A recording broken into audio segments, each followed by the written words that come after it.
Jack has died 1,234 times. Every morning he wakes up, he lowers the head to dodge the knives. Sits up, puts on shoes to dodge. So familiar with the time and direction of the killer's move that he can evade it effortlessly. With just a t-shirt, he can block the knives and wrap the killer's arm to bring him down. Knowing the killer would groan on the ground for 6 seconds, Jack pours himself a cup of hot coffee and takes a little sip. When the killer stands up, he splashes it on his face. Outside the window, on a helicopter, is the second killer who holds a Gatling gun. Jack has long hidden behind a pillar, letting the first wave of bullets take out the first killer. 8 seconds later, the Gatling gun stops firing. Jack throws a flying knife to headshot the killer.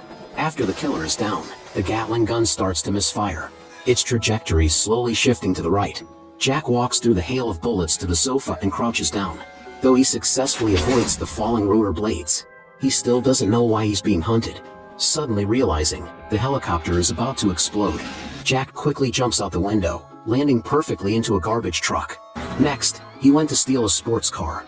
The driver would shout loudly each time, but no one came to rescue him. Jack even stole his sunglasses. The third wave of killers was on their way.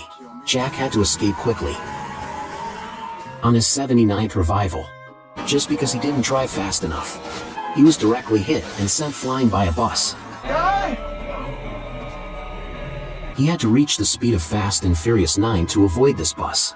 But even so, he was still killed by the pair of sisters 14 times, by the bomb maniac 2 times, by the guy who looked like him 3 times, and by the girl with the long knife 8 times. He had managed to counter-kill everyone else but the girl who always appears mysteriously and cuts off his head with 1 stroke. And every time she kills him, she would even show off. I am Guan Yin, and Guan Yin has done this. He had tried to resist, but the killers were too numerous and too powerful. He had never lived past 1247. On his 145th revival, Jack hid in an underground shopping mall and unexpectedly saw his own son. He took his son out of the mall and suddenly realized it was already 12:50. He had actually survived 3 more minutes than before. Wake up again, Jack fiercely caught the killer and asked him how he tracked him down, but the killer refused to speak even in death. Jack had no choice but to find out on his own. He sought out a friend at a security company and asked where would be the most suitable place to implant a tracker in the body. The friend suggested inside a tooth. Jack rushed into the bathroom, pulling out his teeth one by one, taking a swig of white wine after each one, suffering intensely. Finally, he located the tooth with the tracker. Now he could strike back. Holding the tooth as bait, he lured the killers out and systematically ambushed and retaliated against them. After dealing with those killers, Jack called his ex-wife, but instead of her, her boss answered. The boss informed him that his ex-wife was already dead, and he was next. It turned out the big boss was his wife's employer. Jack had to go after the big boss now. But before that, he needed to deal with this girl who had killed him over 20 times. Jack found a Chinese sword master who had won the world championship for 12 consecutive years. He asked her to teach him how to wield a sword. At first, they used their hands as swords, exchanging moves. The master defeated Jack repeatedly, leaving him covered in injuries every day.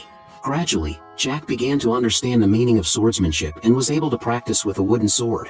Despite still taking a beating, his confidence grew steadily. After 174 attempts, he could exchange a few moves with the master. Eventually, after countless more tries, he was able to duel the master with a real sword. After 7 exchanges, Jack defeated the master and paid his respects. Returning to face the girl again, Jack set aside his gun, picking up a sword from the wall. When the girl attacked, Jack was unshakable, lightly deflecting her.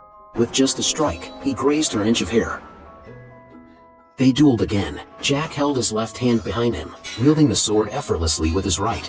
The sword became an extension of his arm, achieving a state where the person was the sword, and the sword was the person. This time, the girl could no longer challenge him, succumbing to his repeated strikes aimed at her throat. Even if she disarmed him, he could still counterattack and win. Now, here comes the boss. Jack killed the old man with just a few moves.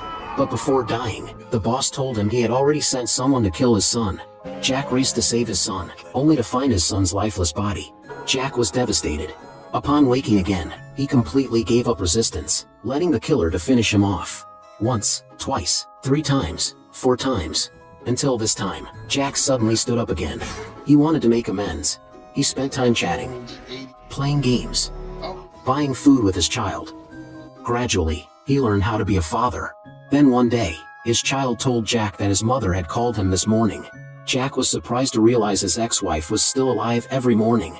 Jack saw from the surveillance that the boss killed his ex-wife at 7:14. He woke up every day at 7 o'clock, meaning he had 14 minutes each day to save her.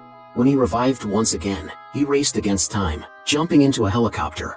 He arrived at the base by 7:10, used a Gatling gun to wipe out everyone in 10 seconds by 7:12. Then, Jack took an additional 2 minutes to clear the lab, eliminated the boss before he killed his ex-wife. Jack succeeded in saving his ex-wife. Rose held Jack tightly. Both of them cried tears of joy. But the death loop still couldn't be broken. Rose told Jack, to restore the world to normal, he had to step into the time machine and merge with it. But no one knew whether he would survive or die after stepping inside. This time, Jack didn't plan to escape anymore. He wanted to take on the responsibilities of a man. Gently, he said to Rose, "Thank you for raising our child.